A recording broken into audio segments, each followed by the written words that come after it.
அனந்தபுரம் கிராமத்துல சூரியன் மெதுவா உதயமாயிக்கிட்டு இருந்தான்.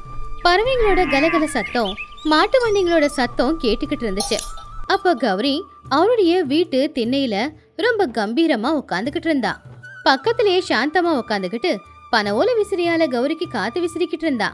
பாத்தியா சாந்தம்மா, இந்த உலகத்துல ஆம்பளைங்க தான் பெரிய ஆட்கள் அப்படின்னு எல்லாரும் பேசிக்கிட்டு இருப்பாங்க. ஆனா இந்த வீட்டுல அப்படியெல்லாம் இல்ல. என் புருஷ ராமையா இருக்காரே, என்னை பார்த்தாலே நடுங்குவாரு. வீட்டுல எல்லா வேலையுமே நான் செய்யறதில்ல, அந்த மனுஷன்தான் செஞ்சுக்கிட்டு இருப்பாரு. ஆமா கௌரி அக்கா, நீ எங்க எல்லாருக்குமே ஒரு எடுத்துக்காட்டு. உன்னை பார்த்துதான் நாங்க எல்லாரும் எல்லாத்தையும் கத்துக்கிறோம். என் வீட்டுக்காரரும் அவ்வளவுதான். வயல்ல இருந்து வேலை விட்டு வந்ததுக்கு அப்புறமா ராத்திரி வரைக்கும் உட்காந்து எல்லா வேலையும் முடிச்சுட்டு தான் தூங்கணும். ஆனா ஊர் பஞ்சாயத்துல ஆம்பளைங்க எல்லாரும் ஒன்னா உட்காந்துக்கிட்டு நம்மளை பத்தி தான் குறையா சொல்றாங்களாம். நாம அவங்கள அடக்கி ஆள்றோமாமா. சொல்றவங்க என்ன வேணாலும் சொல்லிக்கிட்டு சாந்தம்மா, நமக்கு அதெல்லாம் தேவையில்லை. எல்லா வீட்லயும் ஆம்பளைங்க அதிகாரம் தானா? ஏன் பொம்பளைங்க எங்களுக்கெல்லாம் அதிகாரம் பண்ண தெரியாதா? வயல்ல இருந்து சந்தை வரைக்கும் எல்லா பேரமும் பேசுறது ஆம்பளைங்க. ஆனா நாம மட்டும் அவங்க சொல்றத மட்டும் செஞ்சுக்கிட்டு இருக்கணும். இன்னைக்கு காலையில என் புருஷனை தண்ணி இறைச்சி வச்சுட்டு போக சொன்னேன், தண்ணி இறைக்கவே இல்லை. வந்ததும் என்ன பண்றேன்னு பாரு. அப்பதான் லக்ஷ்மி அம்மா குடிசைக்குள்ள இருந்து வெளியில வந்து, என்ன கௌரி, காலையிலேயே எதை பத்தி பேசிக்கிட்டு இருக்க? ஒரு குடும்பத்துல ஆம்பளை பொம்பளை ஒரு வண்டியில இருக்கிற ரெண்டு சக்கரம் மாதிரி. ஒரு சக்கரம் சின்னதாவோ ஒரு சக்கரம் பெருசாவோ இருந்தாலோ வண்டி ஓடாது. ரெண்டு சக்கரமும் எப்பவுமே ஒரே மாதிரி இருந்தா மட்டும்தான் அந்த வண்டி நல்லபடியா ஓடும். பைத்திய மாதிரி பேசிக்கிட்டு இருக்காத. காலையில இருந்து இம்புட்டு நேரமும் என் புள்ளதான் வேலையை செஞ்சுட்டு இப்பதான் போய் கொஞ்சம் படுத்திருக்கான். அத்தை, உங்க காலத்துல நீங்க உங்க புருஷனுக்கு பயந்துகிட்டு வாழ்ந்திருக்கலாம். ஆனா அது அந்த காலம், இது இப்போ எங்க காலம். எங்க காலத்துல நாங்க எப்படி விருப்பப்படுறோமோ அப்படி ஒரு வாழ்க்கையை தான் வாழ்வோம். சாந்தம்மா, நாளைக்குல இருந்து சந்தைக்கு பொம்பளைங்க நாம தான் போய் பேரம் பேசணும். ஆம்பளைங்க மூட்டையை மட்டும் தான் தூக்கணும். எதுக்கு என்ன வேலை அப்படிங்கறத நாம தான் முடிவு பண்ணணும். இதை ஊருக்குள்ள போய் சொல்ல. ஊரோட எல்லையில இருக்கிற ஆத்தங்கரையோரமா ராமையா சோமையா ரெண்டு பேரும் உட்காந்து கவலையா பேசிக்கிட்டு இருந்தாங்க. ராமையா கையில சமைக்கிற கரண்டி இருந்துச்சு. சோமைய கையில துணி துவைக்கிறதுக்காக சோப்பு வச்சுக்கிட்டு இருந்தான். அவங்க ரெண்டு பேருமே கஷ்டங்களை சொல்ல ஆரம்பிச்சாங்க. என்னமோ சோமையா, ஆம்பளையா காலையில எழுந்து வயலுக்கு போறத விட்டுட்டு நான் கரண்டிய பிடிச்சி சமையல் வேலையெல்லாம் செஞ்சுக்கிட்டு இருக்கேன். என் பொண்டாட்டி திண்ணையில உட்காந்துக்கிட்டு இதை பண்ணு அதை பண்ணுன்னு கட்டளைய போட்டுக்கிட்டு இருக்கா. காலையில டீல கொஞ்சம் சக்கரை கம்மியாயிடுச்சுன்னு டம்ளரை மூஞ்சில எரிஞ்சிட்டா. என்னோட நிலைமையும் அதுதான் ராமையா. என் பொண்டாட்டி உன் பொண்டாட்டி சொல்றத தான் கேட்கறா. நேத்து என்ன பட்டு புடவைய துவைச்சி வைக்க சொன்னா. சோப்பு போட்டு துவைச்சா வீணா போயிடும் அப்படின்னு சொன்னா. நான் சொல்றத மட்டும் செஞ்சா போதும்னு என்ன திட்டுறா. வேலை செஞ்சு கையெல்லாம் காப்பு காய்ச்சிருக்கு. இந்த ஊர்ல ஆம்பளைங்களுக்கு மரியாதையே இல்ல. ஆமா சோமையா, ஊர்ல ஆம்பளைங்களுக்கு மரியாதையே இல்ல. யாருமே வயலுக்கு போக முடியறதில்ல. வயலுக்கு தண்ணி கூட பாய்ச்ச முடியறதில்ல. இப்படியே விட்டா விளைச்சல் விளையாம வயலெல்லாம் வீணா போயிடும். அடுத்த விளைச்சல் வரைக்கும் பட்டினியா தான் இருக்கணும். இத கௌரிக்கு யார் புரிய வைப்பா? நான் இருக்கேன், நான் பாத்துக்கிறேன்னு சொல்லுவா. ஆனா அவளுக்கு அவ்வளோ பலம் இல்லையே.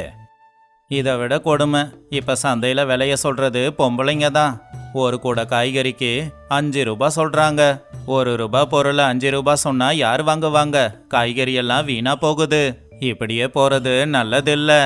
இப்படியே விட்டா வேலைக்காகாது சோமையா. நாம இப்படியே சமையல் கட்டிலேயே இருந்தோம்னா விவசாயம் பண்ண யாரு வருவாங்க?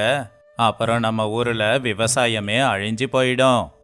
அப்பதான் அங்க வந்த சரோஜா, மாமா சோமையண்ண, நீங்க ஒன்னும் கவலைப்படாதீங்க.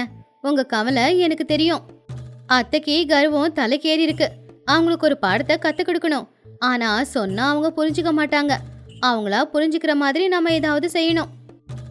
என்ன பண்றது சரோஜா, உன் மாமியாரு ரொம்ப கோவக்காரி.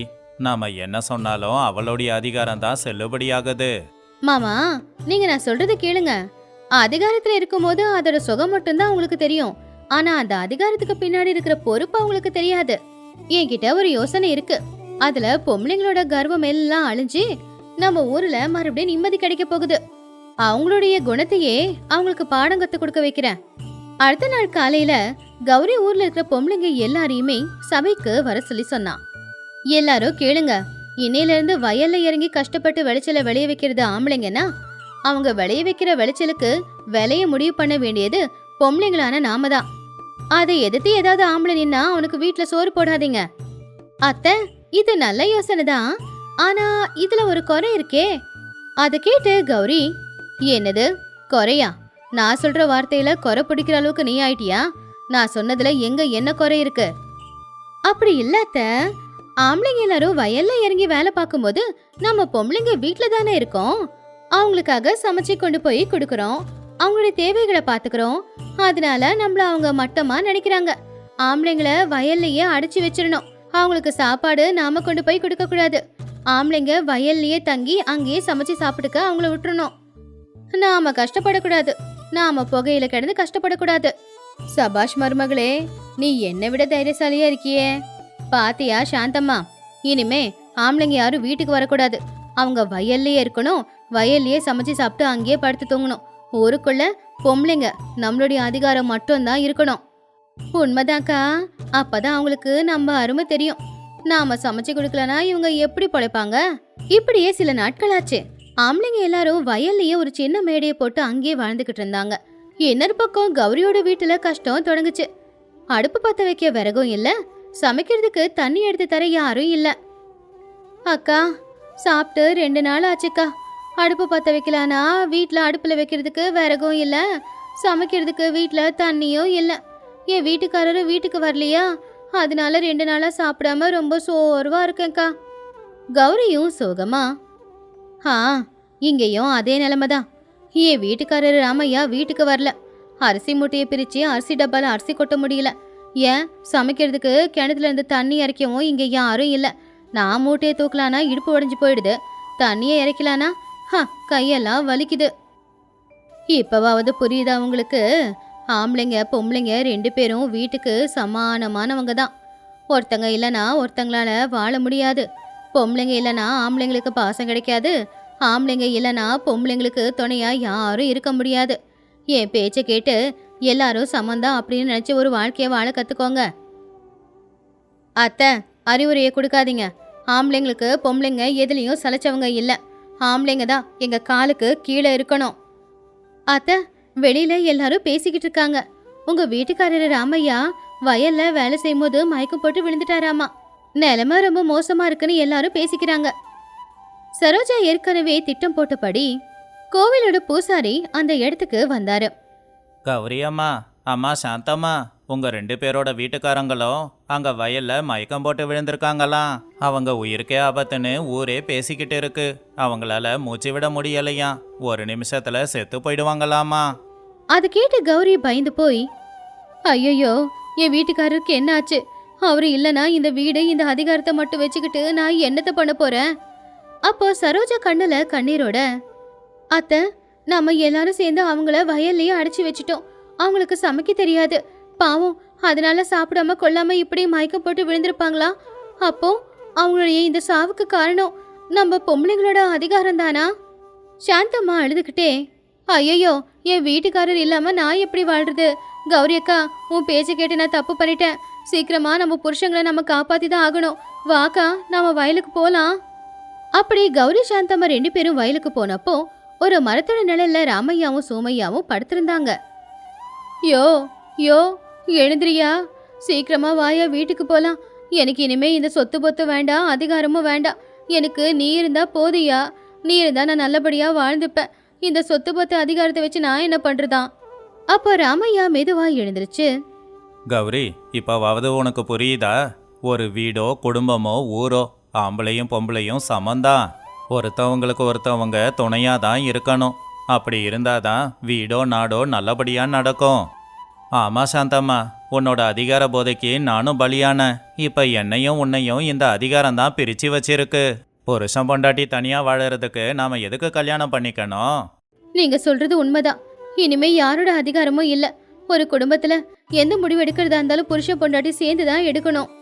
சரோஜா சிரிச்சுக்கிட்டே, அத்தை, பாத்தீங்களா, அதிகாரம் பாசத்தை கொன்னுடும். ஆனா ஒருத்தங்க மேல ஒருத்தங்க வச்சிருக்கிற பாசம்தான் அந்த குடும்பத்தை நல்லபடியா கொண்டு போகும். அதிகாரம்ன்றது யார் கையிலயும் இருக்கக்கூடாது. குடும்பத்துல அதிகாரம் இருக்கக்கூடாது அத்தை, பாசம்தான் இருக்கணும். அவங்க எல்லாரும் ஊருக்கு மத்தியில வந்து நின்னுக்கிட்டு இருந்தாங்க. அப்போ வயசான பாட்டியான லக்ஷ்மி அம்மா எல்லாருக்கும் அறிவுரையும் கொடுத்தாங்க. இங்க பாருங்கடா, அதிகாரம் ஆடம்பரம் எல்லாம் பலூன் மாதிரி. அது எப்போ வெடிக்கணும் யாருக்கும் தெரியாது. கர்வம் அப்படிங்கிறது கண்ணுக்கு தெரியாத அழிவு. யாரையாவது நாம மட்டமா நினைச்சோம் அப்படின்னா நம்மளுடைய எண்ணமே நாளைக்கு நம்மள ரொம்ப மட்டமாக்கிடும். இன்னையில இருந்து இந்த அனந்தபுரத்துல எல்லாமே நல்லபடியா நடக்கணும். ஆம்பளைங்க எல்லாரும் வயலுக்கு போய் கஷ்டப்பட்டு விவசாயம் தான் செய்யணும். அத்தை, என்னை மன்னிச்சிடுங்க. இனிமே நான் திமிரா நடந்துக்க மாட்டேன். என் மருமக எனக்கு இன்னைக்கு ஒரு பாடத்தை கத்து கொடுத்துட்டா. சரோஜா, நீ என் வீட்டுக்கு வந்திருக்கிற மகாலட்சுமிமா. அன்னையிலிருந்து அனந்தபுரத்துல ஆம்பளைங்க பொம்பளைங்க அப்படிங்கிற வித்தியாசம் இல்லாம எல்லாரும் ஒண்ணா வாழ ஆரம்பிச்சாங்க. கௌரி அவனுடைய கர்வத்தை விட்டு எல்லாரு கூடவும் அன்பா பேசி பழக ஆரம்பிச்சா. ராமையா சந்தோஷமா வயலுக்கு வேலைக்கு போய்கிட்டு இருந்தான். சரோஜாவோட ஒரு யோசனை ஊர்ல இருக்கிற எல்லா குடும்பத்தையும் சந்தோஷமா மாத்துச்சு. இந்த கதையில இருக்கிற நீதி என்னன்னா, ஒரு குடும்பத்துல புருஷன் பொண்டாட்டி ஆம்பளை பொம்பளை இவங்க எல்லாருமே சமம்தான். அவங்க ஒரு வண்டியில இருக்கிற 2 சக்கரம் மாதிரி. ஒரு சக்கரம் சின்னதா இருந்தாலும் ஒரு சக்கரம் பெருசா இருந்தாலும் வண்டி ஓடாது. 2 சக்கரமும் எப்பவுமே சமமா இருந்தா மட்டும்தான் வாழ்க்கைன்ற வண்டி ஓடும். முன்னொரு காலத்துல இருந்த ஒரு அழகான சின்ன கிராமம்தான் அது. அந்த கிராமத்துல அந்த வருஷம் மழை பெய்யாம பயங்கரமான வறட்சி. அங்க இருக்கிற ஆடு மாடுங்க குடிக்கிறதுக்கு கூட தண்ணியே கிடையாது. ஆடு மாடு வளர்க்குறவங்க எல்லாருமே அங்க ரொம்பவும் கஷ்டப்பட்டு ஒரு மலையை தாண்டி இருக்கிற ஆத்துக்கிட்ட எல்லாத்தையும் கூட்டிக்கிட்டு போகணும். இதுல ஆடு மேய்க்கிற ராமையா அவரோட மந்தையில இருக்கிற 100 ஆடுங்களையும் 10 மைல் தூரத்துல இருக்கிற அந்த ஆத்துக்கிட்ட கூட்டிட்டு போறதுக்காக தயாராகிக்கிட்டு இருந்தாரு. தோல்ல ஒரு துண்டை போட்டுக்கிட்டு கையில ஒரு குச்சியை பிடிச்சுக்கிட்டு அவரு தயாராகிக்கிட்டு இருக்கும் போது அவங்களுடைய மனைவி உள்ள இருந்த சாப்பாடு கொண்டு வந்தாங்க. இந்தாங்க, வெயில் ரொம்ப அதிகமா இருக்கு. இந்த வெயில 10 மைல் தூரத்துல இருக்கிற ஆத்துக்கிட்ட ஆடுங்களை ஓட்டிக்கிட்டு போறது சாதாரண விஷயம் இல்ல. நேத்து வடிச்ச சாப்பாட்டுல தண்ணியை ஊத்தி கொஞ்சம் ஊறுகாயும் வச்சிருக்கேன். அதே மாதிரி மோரையும் கலந்து வச்சிருக்கேன். போற வழியில குடிக்கிறதுக்கு தண்ணி கிடைக்காது. தாகம் எடுத்துச்சுன்னா இந்த மோரை குடிச்சுக்கோங்க. சரி சீதா, பாவம் ஆடுங்களுக்கு ரொம்ப பசி எடுக்குது. நான் சீக்கிரம் கூட்டிட்டு போறேன். மலையை தாண்டி போக நேரம் ஆயிடும். சாயந்தரம் நான் திரும்பி வர நேரம் ஆயிடும். இருட்டு கூட ஆயிடும். நான் வர வரைக்கும் காத்துக்கிட்டு இல்லாம கதவை சாத்திட்டு பத்திரமா இரு. அப்பதான் மங்கம்மா அவங்க புள்ளையான சூரிய கூட்டிக்கிட்டு அங்க வந்தாங்க. அப்பதான் பக்கத்து வீட்டுல இருந்த வீரையாவும் அங்க வந்தாரு. அண்ணே, போற வழியில என் புள்ள சூரியையும் கூட்டிக்கிட்டு போங்கண்ணே. அவனும் 50 ஆடை கூட்டிக்கிட்டு வரான். சின்ன பையன் இல்லையா, உங்களுக்கு அனுபவம் இருக்காது. கொஞ்சம் பார்த்து சிலதை சொல்லி கொடுத்து கூட்டிட்டு வாங்கண்ணே. இவன் வேக வேகமா நடந்துருவான். கவலைப்படாத மங்கம்மா, அவன் எனக்கு புள்ள மாதிரி. என் கூட தானே அனுப்புற, நான் பத்திரமா பாத்துக்கிறேன். சூரி, போற வழியில வேக வேகமா நடக்கக்கூடாது. அடிக்கிற வெயில்ல வேகமா நடந்தா அப்புறம் நாம மயங்கி விழுந்துடுவோம். சூரி கிண்டலா சிரிச்சுக்கிட்டே, ஐயோ ராமையா தாத்தா, உனக்கு 60 வயசு இருக்குமா? உன்னால வேகமா நடக்க முடியாது. அப்படியே நடந்தாலும் சோர்வடைஞ்சிடுவ. நான் அப்படி இல்லை, சின்ன வயசு பையன். எவ்வளோ வேகமா நடந்தாலும் எனக்கு மயக்கமெல்லாம் வராது தாத்தா. இங்க பாரு சூரி, ராமையா அண்ணனை கிண்டல் பண்ணாத. அவரோட அனுபவம் உன்னோட வயசை விட அதிகமா இருக்கும். இந்த வெயில் காலத்துல எங்க எப்படி நடக்கணும்னு அவருக்கு தெரியும். அவர் பேச்ச கேட்டாதான் நீ முழுசா திரும்ப வருவ. ஆமா வீரையண்ண, நீங்க சொல்றது உண்மைதான். நேத்து கிணத்துல தண்ணி கொண்டு வரலான்னு போனா தூரத்துல இருந்து பார்க்கும்போது எங்கேயோ ஒரு குளம் இருக்கிற மாதிரி இருந்துச்சு. பக்கத்துல போய் பார்த்தா அங்க வெறும் மணல் மட்டும்தான் இருக்கு. வெயிலுக்கு காணல் நீர் தெரிஞ்சது போல. அக்கா, நீங்க அண்ணனுக்கு மோர் கட்டி கொடுத்துட்டீங்களா? ஆமா மங்கம்மா, 2 பானை மோர் கலந்து கொடுத்துருக்கேன். சூரி, தாத்தா சொல்ற மாதிரியே பண்ணுப்பா. தவறுதலா எங்கேயாவது போயிட போற. சரி சரி, சும்மா சொன்னதையே சொல்லாதீங்க. ரொம்ப நேரமாவது ஆடுங்களும் காத்துக்கிட்டு இருக்கு. வா தாத்தா போலாம். ராமையாவும் சூரியும் ஆடுங்களை ஓட்டிக்கிட்டு அங்கிருந்து ஊர் தாண்டி போய்கிட்டு இருந்தாங்க. எல்லாருமே அவங்கள வேடிக்கை பார்த்துக்கிட்டு இருந்தாங்க. மதிய நேரம் வெயில் ரொம்ப அதிகமா இருந்துச்சு. பாவம் ஆடுங்களுக்கு கூட தாகம் எடுத்து நாக்க வெளியில தொங்க போட்டுச்சுங்க. ராமையா பொறுமையா ஒரே மாதிரி நடந்துகிட்டு இருந்தாரு. ஆனா சூரி ஆடுங்களை சரியான பாதையில கொண்டு போறேன்னு சொல்லி அங்க இங்கன்னு நடந்து ரொம்ப சோர்வடைஞ்சிட்டான். பாவம் அவனுக்கு தாகம் எடுத்துச்சு. என்ன தாத்தா இது, வெயில் இவ்வளோ அதிகமா இருக்கு. யாரோ அகாயத்துல இருந்து நெருப்பள்ளி கொட்டுற மாதிரி இருக்கு. பாவம் ஆடுங்களும் கஷ்டப்படுது. ஆனா பாதி தூரம் தான் வந்திருக்கோம். ராமையா சிரிச்சுக்கிட்டே, பொறுமையா இருப்பா. காட்டு வழினா அப்படிதான் இருக்கும். வெயில பார்த்து பயப்படக்கூடாது. நான் முன்னாடி போறேன், என் பின்னாடியே நீயும் வா. தேவையில்லாம உன் சக்தியை வீணடிக்காத. ஏன்னா இன்னும் தூரம் போற வரைக்கும் உனக்கு சக்தி வேணும். அங்க இருக்கிற மலைக்கு போகணும். நீ பொறுமையா நடக்கிற தாத்தா. உன் பின்னாடியே வந்தா ராத்திரி ஆனா கூட மலைக்கு போய் சேர மாட்டோம். பாவம் ஆடுங்களுக்கும் தாகம் எடுக்குது. இங்க தண்ணி கூட இல்ல. தண்ணிய அதிகமா குடிக்காத. தொண்டைய நனைக்க தான் தண்ணிய பயன்படுத்தணும். அப்புறம் நடக்க முடியாது. அந்த மலைக்கு போக இன்னும் 2 மைல் போகணும். பொறுமையா நடந்து வா. சூரி ரொம்ப கோவமா ரொம்ப சோர்வா நடந்து போய்கிட்டு இருந்தான். வெயில் இருக்க அதிகமாச்சு. அவனுக்கு கண்ணெல்லாம் மயக்க வர மாதிரி இருந்துச்சு. அப்போ தூரத்துல எங்கேயோ தண்ணி இருக்கிற மாதிரி காணல் நீர் அவன் கண்ணுக்கு தெரிஞ்சது. அத பார்த்து தண்ணி அப்படின்னு அவன் முழுசா நம்பினான். சூரிய அத பார்த்து ரொம்ப சந்தோஷமா, தாத்தா, ராமையா தாத்தா, அங்க பாரேன். தூரத்துல பெரிய ஆறு இருக்கு. வெயில் பட்டு ஆத்து தண்ணி ஜொலிக்குது. நீ என்னமோ ஆத்துக்கு போக 2 மைல் தூரம் நடக்கணும்னு சொன்ன. இங்கேயே தான் ஆறு இருக்கு. நான் என்னோட ஆட்டு மந்தைய அங்க கூட்டிக்கிட்டு போறேன். ராமையா உடனே கண்ணுக்கு மேல கைய வச்சு தூரத்துல என்ன தெரியுது அப்படின்னு பார்த்தாரு. அவருக்கு புரிஞ்சுது அது காணல் நீருங்கிறது. ஐயோ பைத்தியக்காரா, அந்த பக்கம் போகாத. அது தண்ணி கிடையாது. வெயில் காத்து அதிகமாச்சுன்னா மணல்ல பட்டு காணல் நீரா தான் தெரியும். ஆனா தண்ணி இருக்குன்னு நினைச்சு அங்க போனினா அங்க தண்ணி இருக்காது. அது தண்ணி கிடையாது. ஆனா சூர்யா அதை கேட்டு சிரிச்சுக்கிட்டே, தாத்தா, உனக்கு வயசாயிடுச்சுல்ல, அதான் கண் பார்வை குறைஞ்சிடுச்சு போல. அது பெரிய ஆறு தாத்தா. எனக்கு அது நல்லா தெரியுது. பாரு, தண்ணி எந்த அளவுக்கு அழகா தெரியுது. நீ வேணுனா மலையேறு, நான் அங்கேயே போய்க்கிறேன். சூரி, சொல்றத கேளுப்பா. என் அனுபவத்துல எவ்வளவு பார்த்துருப்பேன். தூரத்துல தண்ணி மாதிரி தான் தெரியும். ஆனா அது தண்ணி இல்ல, காணல் நீரு. நான் சொல்றத கேட்டு என் கூட வா. அட போ தாத்தா, சின்ன பையன் பேச்ச கேட்க கூடாதுன்னு நினைக்கிற. நீ கஷ்டப்படு, நான் ஏன் கஷ்டப்படணும்? சூரி தாத்தா பேச்ச கேட்காம காணல் நீரு தெரியற இடத்துக்கு கிளம்புனான். தாத்தா வேற வழி இல்லாம எப்பவும் போல மலைக்கு ஆடுங்களை ஓட்டிக்கிட்டு போனாரு. ராமையா கஷ்டப்பட்டு மலைக்கு பின்னாடி இருக்கிற ஒரு சின்ன ஆத்துக்கிட்ட வந்தாரு. அங்க பெரிய பெரிய ஆலமரம் இருந்துச்சு. சில்லுன்னு காத்து வீசுச்சு. ஆடுங்களை எல்லாம் தண்ணி குடிக்க சொன்னாரு. போங்க பசங்களா, போய் வயிறார தண்ணி குடிச்சிட்டு வந்து இந்த நிழல்ல ஓய்வெடுங்க. வெயில் அதிகமா இருக்கு. ஆடுங்க ராமையா சொன்ன மாதிரி தண்ணிய போய் குடிச்சுக்கிட்டு இருந்துச்சுங்க. அத பார்த்து சந்தோஷமா ராமையாவும் உட்காந்து சாப்பாடு சாப்பிட்டுக்கிட்டு கொஞ்சம் மோரையும் குடிச்சு ஓய்வு எடுத்துக்கிட்டு இருந்தாரு. ஆனா மனசுக்குள்ள அவரு சூரிய பத்தி தான் யோசிச்சுக்கிட்டு இருந்தாரு. ஐயோ கடவுளே, இந்த சூரி காணல் நீரை தண்ணின்னு நினைச்சுக்கிட்டு ஆடுங்களை அங்க ஓட்டிக்கிட்டு போயிருக்கானே. ஆனா அங்க தண்ணி இல்லைன்னு தெரிஞ்சு ரொம்ப சோர்ந்து போயிருப்பான். அவனுக்கும் ஆடுங்களுக்கும் எதுவும் ஆகக்கூடாது. இன்னொரு பக்கம் சூரி நடந்துகிட்டே தான் இருக்கான். எவ்வளவு தூரம் போனாலும் கூட அவன் கண்ணுக்கு தெரிஞ்ச அந்த தண்ணி இப்ப அவன் கண்ணுக்கு தெரியவே இல்ல. பாவம் நடந்து நடந்து ஆடுங்களுக்கும் காலெல்லாம் வலிச்சுது. தாகத்தினால அதுங்க அடுத்து நடக்க முடியாம அப்படியே கீழே விழுந்துருச்சுங்க. இவனுக்கும் ரொம்ப தாகமா இருந்துச்சு. பாவம் சூரி கண்ணுல கண்ணீரோட, ஐயோ கடவுளே, எவ்வளோ பெரிய தப்பு பண்ணிட்டேன். காணல் நீரை தண்ணின்னு நினைச்சுக்கிட்டு ஆடுங்களையும் நடக்க வச்சு கூட்டிட்டு வந்துட்டேன். இப்ப அதுங்களும் சோர்வாயிடுச்சுங்க. என்னாலையும் நடக்க முடியல. என்ன பண்றதுன்னே தெரியல அப்படின்னு ரொம்ப கவலைப்பட்ட சூரி வேற வழி இல்லாம மறுபடியும் அவனுடைய ஆடுங்களை ஓட்டிக்கிட்டு ராமையா போன வழியிலேயே நடந்து வந்துகிட்டு இருந்தான். ஆனா அவனால பாவம் சரியா நடக்கவே முடியல. அப்பதான் ராமையா ஆடுங்களை கூட்டிக்கிட்டு வீட்டுக்கு திரும்பி போகலான்னு பாக்கும்போது தூரத்துல சூரி பாவம் தட்டு தடுமாறி நடந்து வந்துகிட்டு இருக்கிறத அவரு கவனிச்சாரு. பாவம் தாகத்தினால ஆடுங்க எல்லாம் நாக்கு வெளியில போட்டுருச்சு. அப்பாடா, சூரி வந்துட்டான். பாவம் ரொம்ப தாகத்தோட வந்திருக்கான் போல. சூரி, சூரி, இங்க வாப்பா. சூரி வேகமா வந்து ராமையாவோட கால்ல விழுந்து மன்னிப்பு கேட்டான். என்ன மன்னிச்சிடு தாத்தா, நீ சொன்னதுதான் உண்மை. அவ்வளவு தூரம் நடந்து போனதுக்கு அப்புறம் தான் அங்க தண்ணி இல்லைன்னே தெரிஞ்சது. என் கண்ணுக்கு தண்ணி இருக்கிற மாதிரி தோணுச்சு. அதான் அங்க போயிட்டேன். முதல்ல எழுந்திரி, கண்ணத்தோட வந்து இங்க உக்காரு. என் பொண்டாட்டி கொடுத்த மோர் இருக்கு, குடி. ஆடுங்களை எல்லாம் அந்த ஆத்துக்கிட்ட அனுப்பு, தண்ணிய குடிக்கட்டும். பாவம் எல்லாம் தாகமா இருக்குதுங்க. ஆடுங்க ஆத்துல இறங்கி வயிறார தண்ணிய குடிச்சுது. தாத்தா, இன்னைக்கு உங்க மூலமா ஒரு பாடத்தை கத்துக்கிட்டேன். உடம்புல பலம் இருந்தா போதாது, அனுபவம் ரொம்ப முக்கியம். அது உங்ககிட்ட நிறைய இருக்கு.